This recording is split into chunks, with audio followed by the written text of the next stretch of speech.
Yes, the course of probation. What? She's supposed to go to the course of probation. Yeah. That's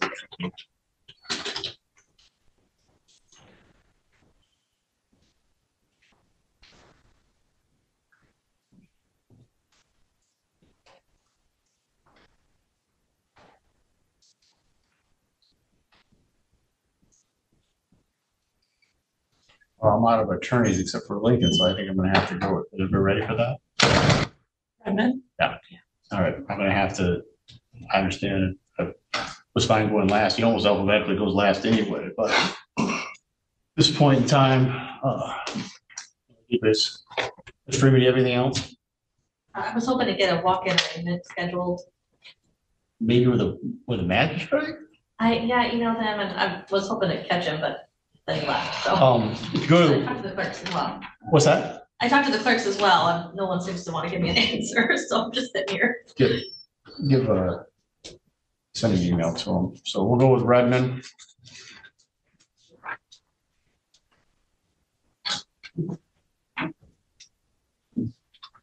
I believe there's a number of people who intend to give statements. So Mr. Lincoln, if you and your client want to have a seat at the defense table. I'm gonna have you help me direct who you want is coming up first. You want to start with the statements first, Your Honor? Yeah. We're gonna have Nathan Phillips. Thank you. Mr. Phillips, I'm gonna do me a favor. I'm gonna have you spell both your names for our court recorder. Okay. And then you can say everything you need to say. All right. Do you need middle name as well or just first and last? All right. NATHANPHILLIPS. Thank you. So it's my index. Sorry if I stutter. Take So deep breaths and pressure, or I know there's pressure regardless, but I'm not trying to hurry you, so. October 23rd, 2016, I'm in a hospital room being told to grab my damn hand by my daughter's mother. As I'm watching what at the time I didn't realize was what would be the most important thing to me and was being brought into this world. I'm not proud of how long it took me to realize how important that little girl was actually going to be to me, but as time moved on, she became someone I couldn't live without.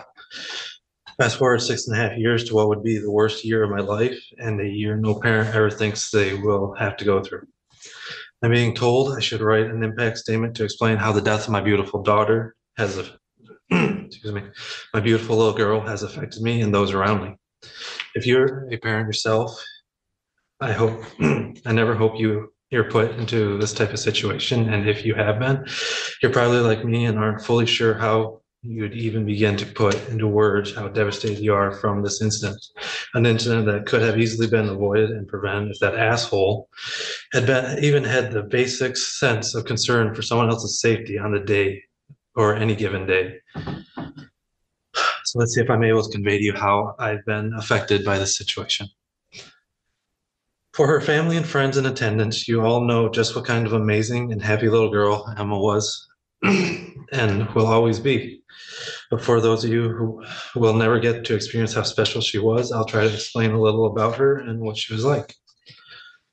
My daughter was like most little girls her age. She enjoyed playing with her toys, going to visit friends and family, being outside playing, or playing with her many cats and dogs she had at either her mom's house or mine, just to name a few.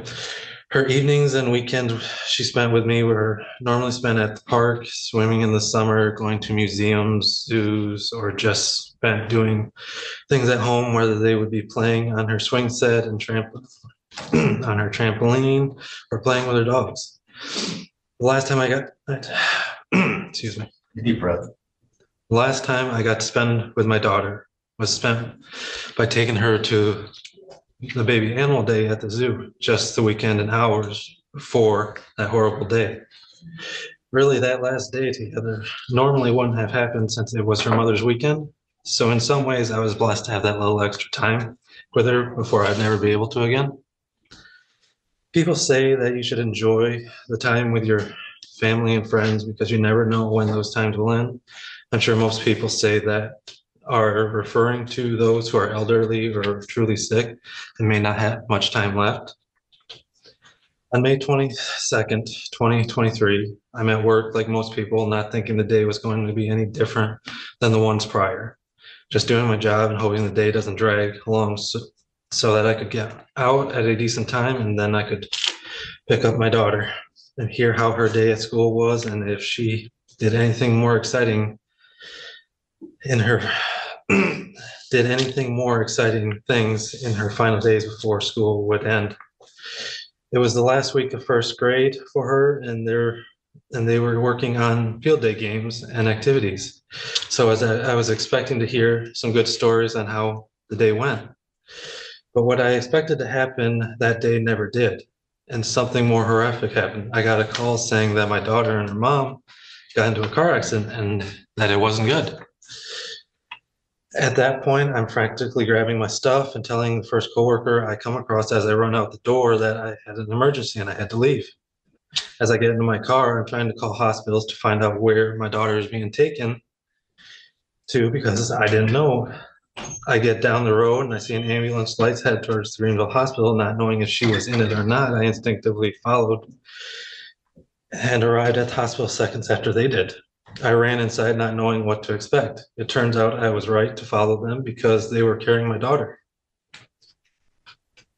I wasn't allowed to go into the room with her right away, but I knew it probably wasn't good because all I could see in the room was a room full of people doing many things around a hospital bed.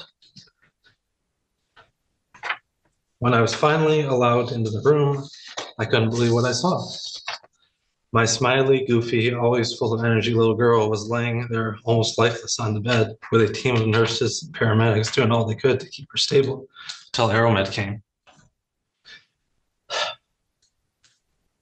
As I kneeled there next to her bed waiting, all I could do was cry and try talking to her, hoping that maybe my words would get her to react. A slight smile, a squeeze of my hands, something and anything that would show me that she knew I was right next to her and she wasn't alone.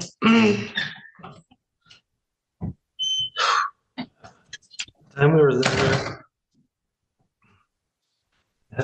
was short, and before we made it to Ellen DeVos, and that Ellen DeVos was really short in the grand scheme of things as well. But for me, it felt like a lifetime of waiting and hoping she would wake up and say, "Daddy, where are we?"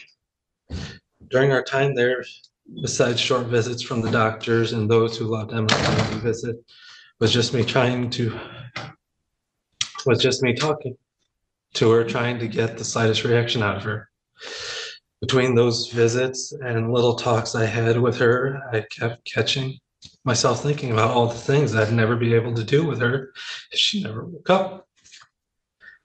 All the first and last days of school, the music recitals, the school dances and field trips, all the summer vacation trips I had planned and places I thought she would like, and all leading up to her getting her diploma and starting her journey into adulthood. And getting her first job, going to college if that's what she wanted. So many firsts that her and I will never be able to experience together. So many joyous and happy occasions that will never be able to happen because that motherfucker's blatant disregard for someone else's safety and well-being. Making the selfish decision to drive high and supposedly tired and thinking he should keep going instead of stopping and taking a break until he was safe to continue. For that recklessness, he put a giant hole in so many people's lives, a hole that will never be able to be filled. Trying to adapt and find a new normal these past months after I had to make the call that meant she would never be coming home again, I had to leave my daughter in the hospital, leaving with my head hung low and walking in a daze, not really knowing what to do but to follow my parents to my car has been nothing short of a nightmare that I can't seem to wake up from. Before, I would see my daughter almost every day. I would see her after school and hear how her day went and if she did anything new and fun after I got out of work and had picked her up. It was one of the best parts of my sometimes hard and long days at work. It made me think that it wasn't really all that bad and I could keep getting up the next day without a care of how tired I was or how much I didn't want to go. Another thing some of you might think is kind of funny, but my favorite part of the day is when she would spend the night and I'd be able to brush her hair before bed. She had long, beautiful hair that would sometimes get knotted into a mess from all the playing and whatnot she had done that day. But something about brushing it out nice and straight was really relaxing to me and calmed me down more than anything else could. When Emma was around, my house was always full of sounds, laughing, running, roller skates whizzing across the floor, playing with the dogs, and so many more that I really can't explain. But now when I get home, I hear and see none of that. Instead, now I come home to a quiet house with nothing but the depression and loneliness of not having her by my side waiting for me. Even more when no one is around for me to pretend that I'm fine in front of. It's all been taken away from me and I won't ever be able to get it back. I will be trapped in this never-ending nightmare until the day I no longer have to keep going without my baby girl. My always beautiful, oh so smart and precious Emma Christine Phillips. I'm not one for words, and more so when it's a hard subject for me to talk about, let alone. But I hope this has given you a little glimpse of the pain my family and I have been through these past months and will continue to go through for the rest of our lives due to the loss of my beautiful and precious little girl. No amount of jail time or reparations will bring us peace or bring my daughter back. And although I feel that his current charges are only a slap on the wrist compared to what has been lost, I ask that he gets the max conviction for what he's being charged for with no chance of parole and a fully served sentence, much as possible. Phillips, the maximum sentence here is 1 year in jail. I can't see that. It's impossible. Well, I can ask for what I can ask, and you can do what you do. It's not what I can do. I cannot do Well, more than that. yes, what you're able to do. If I do that, there's no probation that follows that. There's nothing that. I wasn't sure of the extent of what it could be leading up to it and beyond. I want you to understand, So you have an understanding where I'm yes. at. So I appreciate everything you said. I do have children, but so I do understand. I just want you to be aware of where I'm at too, so you don't Yes. think that I'm disregarding your. I'm not. Yes.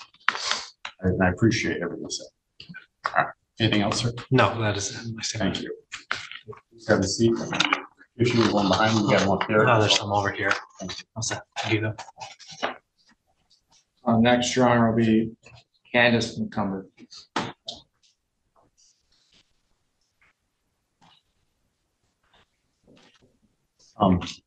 Same, please. Spell your first and last name. Yeah. CandiceMcCumber. That's why Candace can spell with C for you. Huh? That's why I asked for both. I wasn't sure how you started your first name. Oh. I do have two statements, and one written in behalf of my daughter, and then I have my own. We all know we are here today because a horrific event occurred on May 22nd, 2023. This day changed so many lives, not only for Emma's father and I, who lost our only child, but also our families who lost a granddaughter, a niece, a cousin, and friend. Emma was a rainbow. Even on the gloomiest days, she could make you smile. Even after the storm, she was always a reminder that everything would be okay. She was a bright, beautiful, and smart 6.5-year-old girl. She brought so much joy to anyone who knew her.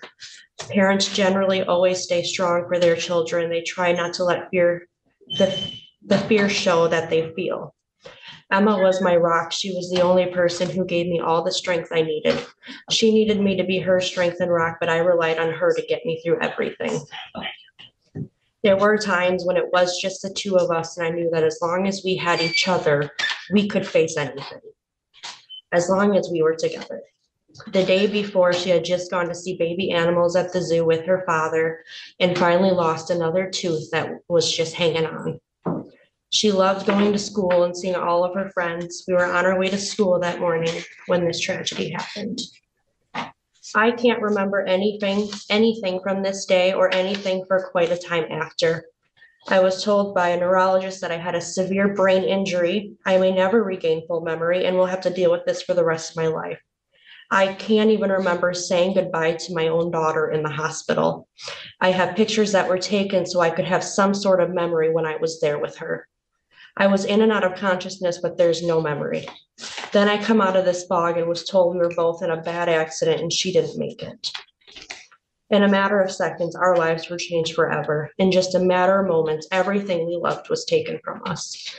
I understand accidents happen and there are things you cannot control. That is a tragedy. This is a tragedy. Mr. Redmond stated he fell asleep, but police officers notified us that you were texting. Then you told people your iron levels dropped low, so you passed out. So which scenario was it? Because I believe this was negligence on your part. If you were falling asleep while driving, why would you not pull over and sit for a moment? When your eyes closed, why did you not think to stop? Accidents are forgivable, but this was preventable. This was not an accident. You took away my little girl. She had so much life ahead of her.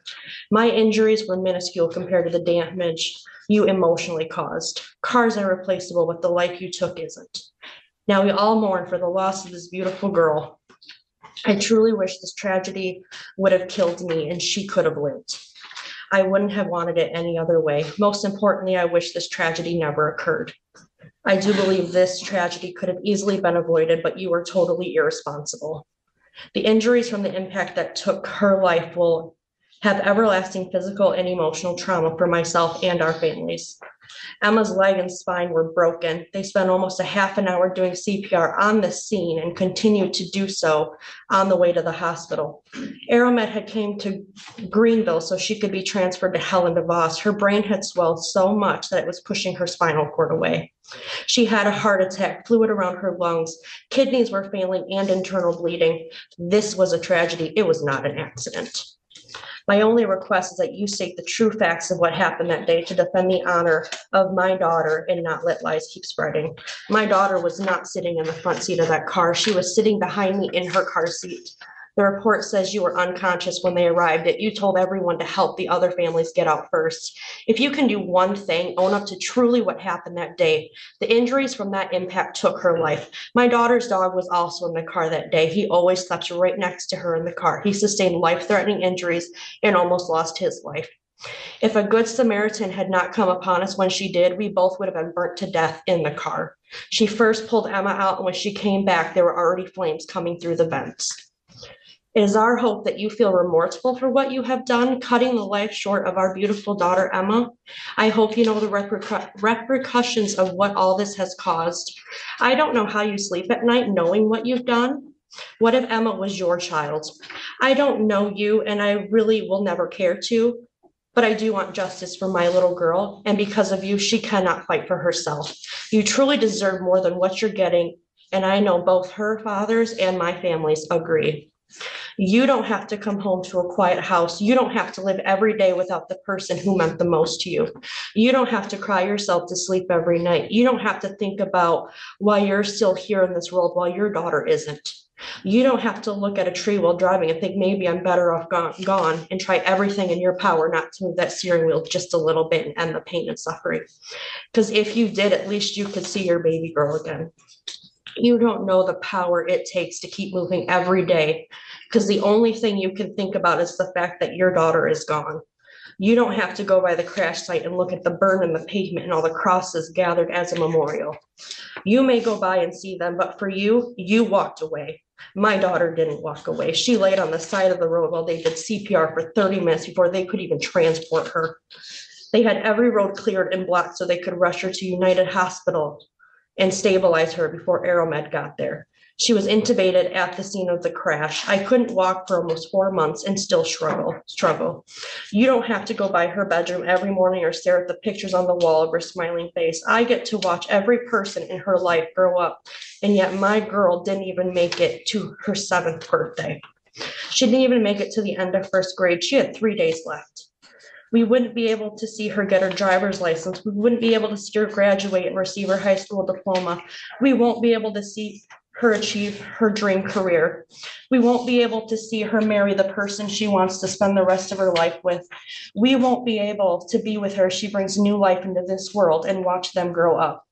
We will miss so many moments, but most importantly, she will be missing these moments. She will never be able to know how her life should have been. No matter what the outcome of this is, it will never be enough justice for us. 2 years, apparently a year, of sitting in jail doesn't seem like enough time for someone who killed our sweet little girl. Someone who took her future away, who took her from all of us. Emma had so much life left. She had so much left to accomplish and do. There is so much we will never know because you took that away from us, but more importantly, Emma.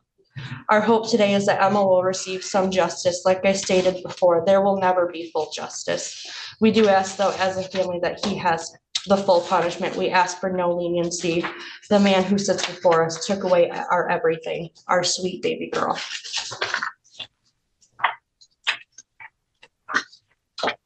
And this Your letter, Honor, I'm gonna, for the record, I have to object this statement being read. Reason is because you're saying she didn't prepare it? And she's doing it from that perspective, but I think I can take notice that she actually wrote it. The statute says the court will consider anything it wants to, so I'll leave it to you. But I'm gonna allow her to do it. I understand your objection, but I'm of the opinion that this mother, you wrote this, correct? yes, I did. I wrote both of them. And I think that she's got the right to do that. I think that this is her way of impressing upon the court her grief and her information that they want to have before me to consider it sentencing. So I'm going to allow her to do it. It's her way to express it. And I think it's appropriate. So she can go ahead and read the statement. Okay. That's overruled. This letter is written on behalf of Emma Christine Phillips, whose life was tragically cut short on May 22nd, 2023. My name is Emma Christine Phillips. It was May 22nd. It was a normal morning, fighting with my mom about getting up for school. I love school, but I hated getting up early. My mom and I argued about what I was going to wear until we finally agreed on something. I ran down the stairs, put my shoes on, I grabbed my donuts and orange juice and headed to the car. My dog Willoughby sat beside me while my mom buckled me into my car seat. I had my phone in one hand and food in the other. My light up kitty headphones are sitting on my head. Mom made sure she grabbed my backpack and lunch. I looked up from my phone over to the rising sun across the field when all of a sudden there was a loud crash and everything went black. I'm not sure what happened, but all of a sudden I was seeing myself outside of my body. I was laying in a hospital bed, hooked to cords and a tube running down my throat and one through my side. I couldn't even recognize myself. Nurses were rushing around. I remember being in a hospital when I got my tonsils out, but I don't remember anything like this. My dad was crying and leaning over me. Why was he crying? Why was he so upset? I don't like seeing him cry. What happened? I was just in the car with my mom and now I'm here like this. Where is my mom?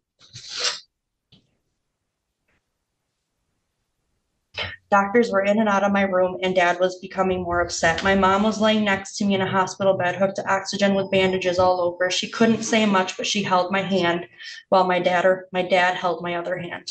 All the people I love were in the room at this moment. Mom came to see me a few times, but she couldn't ever say much. Dad just cried and never left my side. Doctors were saying I had no brain activity. They were saying there was too much damage to my body to come back from. I was right here though. Why couldn't anyone see me? Everything faded into a moment where I saw my body lying in a large brown box. I had on a beautiful dress and my nails were painted the color of a rainbow and I had my favorite necklaces on. There were a lot of people around this box and crying. People were putting things in my box with me and leaning over and crying. A man even said some words while everyone sat crying. There were so many people here. Every chair was full. I looked through the crowd, recognizing so many in my family. All were crying and holding each other. I don't understand anything that has happened. I don't know why I'm gone. I don't know why no one can see me. I don't understand why I can no longer play with my friends. I don't understand why my parents keep crying and they don't know I am trying to comfort them. Why can't I be with them? Why couldn't I see my friends that day? Why couldn't I see my mom and dad after school? There are so many things that I will never be able to do. No more roller skating, no more snuggling with my animals. No more rock collecting, no more cuddles with my parents, no more seeing my friends, no more vacations or trips. What did I what did I do to deserve to be taken away from my family, to be taken away from my friends? How was I here and then gone?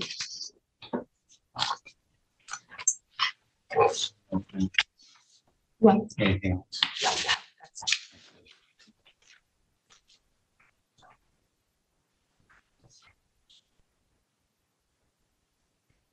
The last oral statement. It is, Your Honor.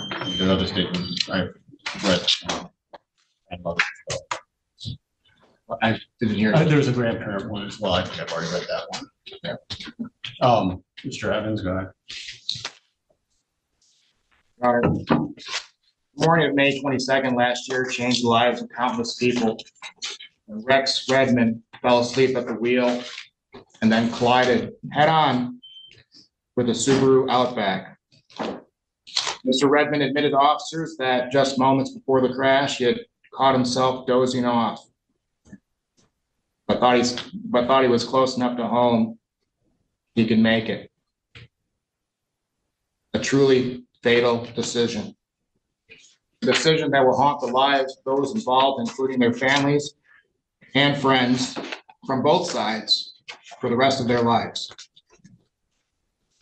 A tragic mistake that cost the life of 6-year-old Emma Christine Phillips and seriously injured her mom, Candace McCumber.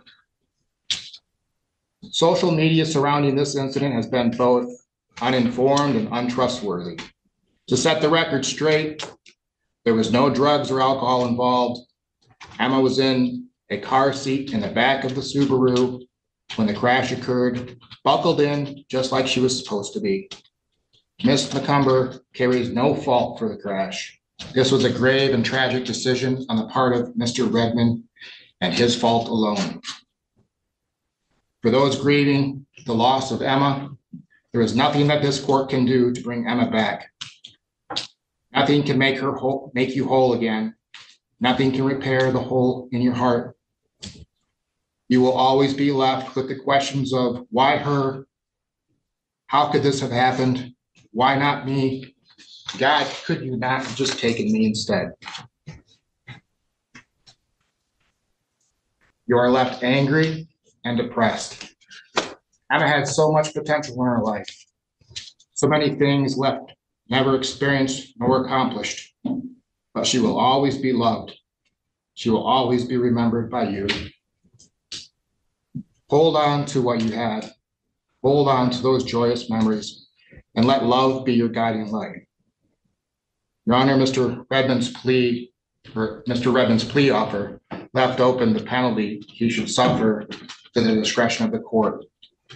The court has heard from both Emma's mom and dad. They've heard written statements, or they've viewed written statements from other friends and family members.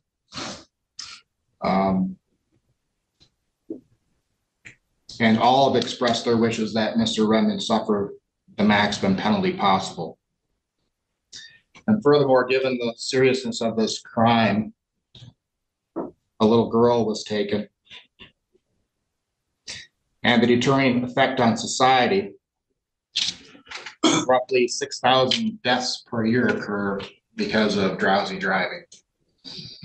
And just recently, we hear public campaigns to, just like we did in the past with the drunk driving statistics, to educate people on not driving while drowsy.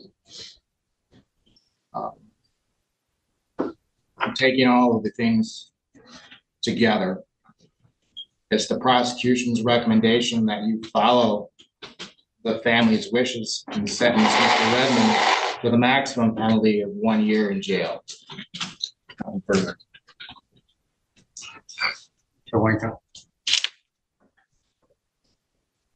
There are no amount of words can bring this child back.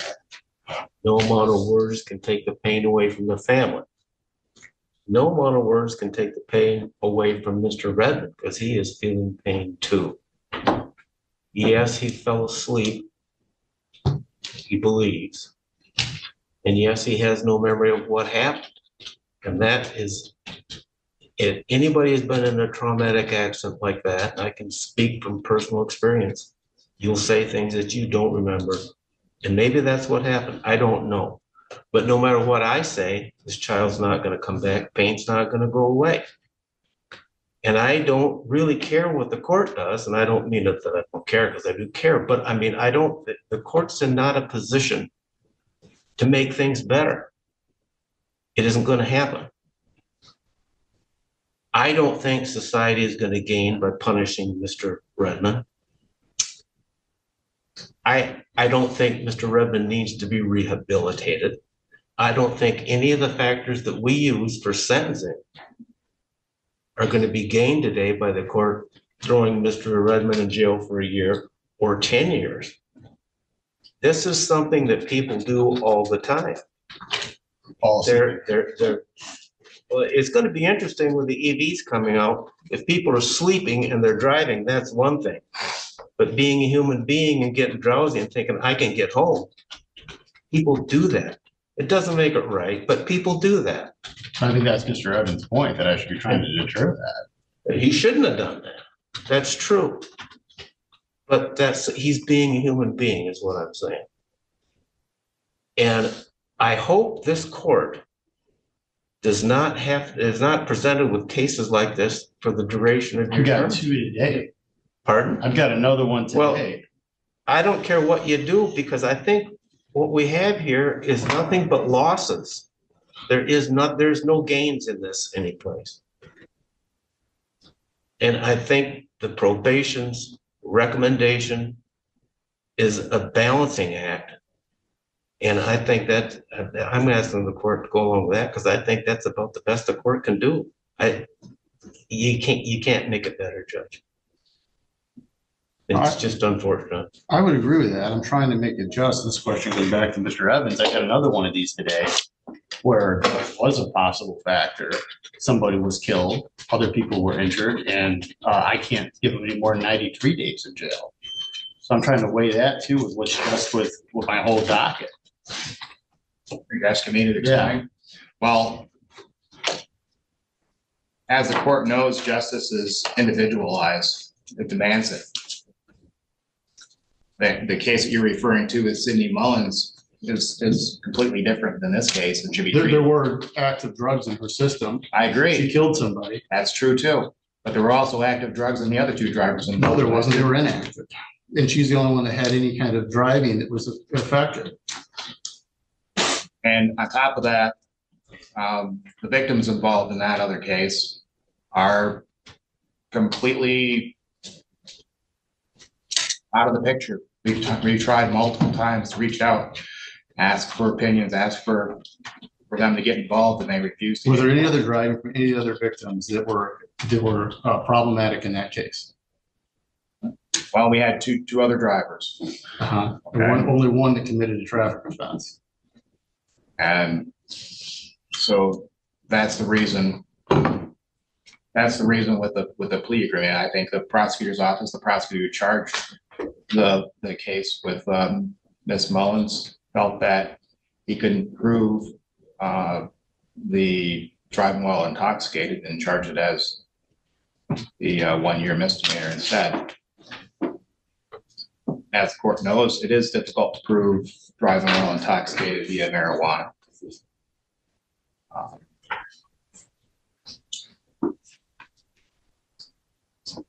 I'm saying I'm trying to balance that because I've got still say that there's no intoxication. I still got a moving violation causing same as I have. I can't go over 93 days in that case. And plus, Ms. Mullins just had a baby. That's taken into consideration as well. That's taken into consideration because Mr. Redmond can't have a baby. Well, that's different because the first year in a child's life is the most important. You can't argue against that. And so when we're trying to balance what justice is for the victim, it's not just justice for the society. When the victim doesn't get involved, and then the standard of justice is different than in a case like this, where the victims are wholeheartedly involved in this every step of the way. They want justice for themselves. The victims in the other case are not involved, and they could, I think, I assume they could care less. I'm trying to make this, I'm trying to be fair. I'm trying to be justice for all, and that it's all the same for everybody. Well, I don't think that, Take into effect things that people can't control. right, I don't think that you should set a standard like, oh, you plead guilty or convicted of this particular type of crime, everybody should get the same penalty. I agree. That should not happen. Justice is tailored to the individual and the individual circumstances. That's my point. I don't see anything that really differentiates. If anything, I think the other one maybe more. Mr. Lincoln, have you had an opportunity to read the PSI in this matter? Yes, Your Honor, we believe it's correct. Any additions, corrections, or deletions? No. Anything you or your client want to say before I go forward with sentencing today? I would like to say something. You're going to speak up, sir. I can't hear you. I would like to say something. Go ahead. I am truly sorry for what happened. And I live with it every day of my life. Every time I look at my niece, I can't even imagine. And I am truly sorry for your family. But I was never on drugs. I don't drink. It was just a tragic accident. I was overworked. And I wish I could remember everything. There ain't no day to go by. I wish it was me. And every time I wake up, I just wish I'd die. That's all I have to say. Mr. Evans actually eloquently, when he was making his statement, covered most of the area what I can say in this event. There's nothing I can do that's going to make anybody feel better when this is over. That's not what this is about today. This is about a just sentence. I do feel bad for everybody involved. It's my job to be fair. So I try to always take into consideration the victim's family and the defendant equally. Justice requires that, and that's my personal belief as well.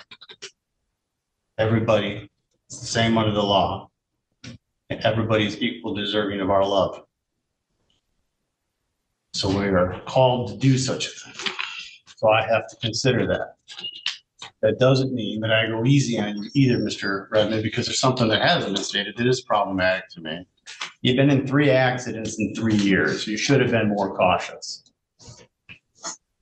I do agree 100% that falling asleep and driving is a serious problem. I know other families who have been affected by this and lost loved ones. And all of us need to take that into consideration when we are getting in that situation. Your life's not over. When this is over, it's going to be incumbent upon you to start making a positive difference in action for change. And I hope that the victims in this matter, and I think there's many of them, this reverberates through our society, can find a way to also affect positive change on this community, hopefully in honor of a innocent little girl who's not here.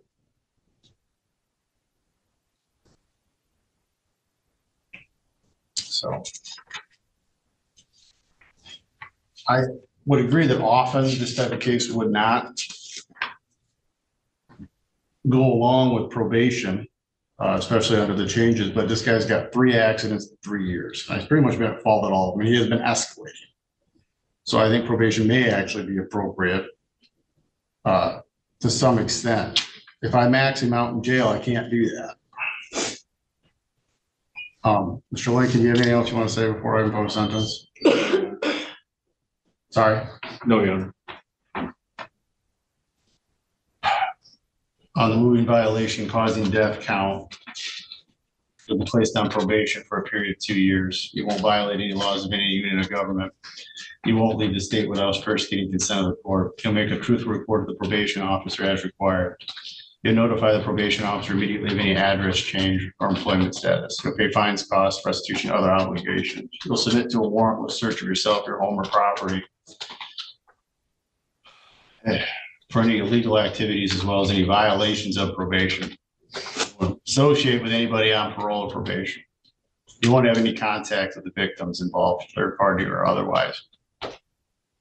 You're not to consume alcohol, marijuana, or any mind-altering substances to be in the presence of anybody using them.